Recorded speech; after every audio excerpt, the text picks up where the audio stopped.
All right, so now the task that we have ahead of ourselves is to essentially fill the entire background with red and remove all of the red from the interior of our Buddha statue. So I'm going to flip back to my quick mask mode here. Again, just Q on my keyboard. And as a matter of fact, I want to be a little bit more specific here with you. What I want to do is I want to fill the entire background with red, but I want to only worry about getting a nice refined edge all the way around my statue. I'm not really worried about the red on the interior of the statue, if that makes sense. I'm going to show you an extremely cool trick for wiping out all of the stuff on the inside of the statue, and I'll show you that in just a little bit.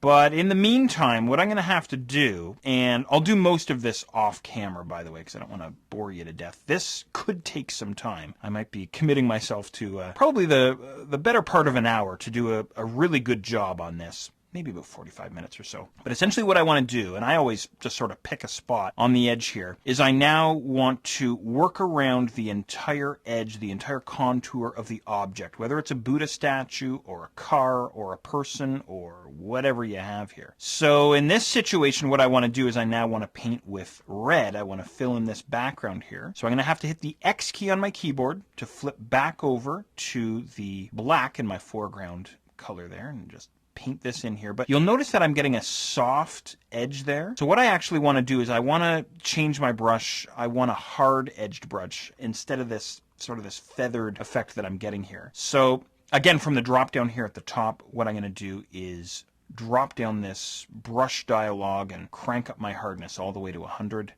Enter, and now I have a nice hard edged brush. And I'll come into the statue a bit so you can see what I mean. So this is a nice hard-edged brush versus the soft edge that I had earlier.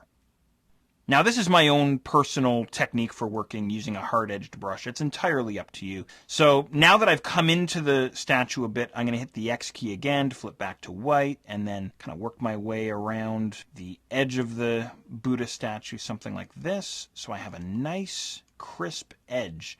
And, you might even want to zoom in a little closer. You don't want to go too crazy with all this, but you want to do a half-decent job at least. And, if this is your first time using the quick mask mode, don't go crazy.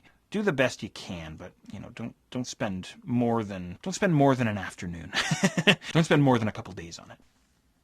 Now, the other thing that I wanted to mention as well, and you may recall this keyboard shortcut from earlier on, is I can use the close square bracket key to increase my brush size, and there I was tapping my open square bracket key to reduce the size of my brush. So saves you the trouble of going back up to the top and adjusting your size. So again, close square bracket increases, open square bracket decreases your brush size. So I can get right in on these areas here and clean this up. And there's a lot of while you're doing this, there's a lot of hitting the X key, going back and forth. There's a lot of closed square bracket and open square bracket. There's a lot of zooming in and out to do a decent job. There's a lot of space bar to pan around inside your image, this sort of thing. So I'm going to leave the rest up to you. Do a decent job. I'm going to start going on my Buddha here, and then in the next lesson what I'll do is I'll show you a couple of neat tricks to hopefully speed this up a little bit for you.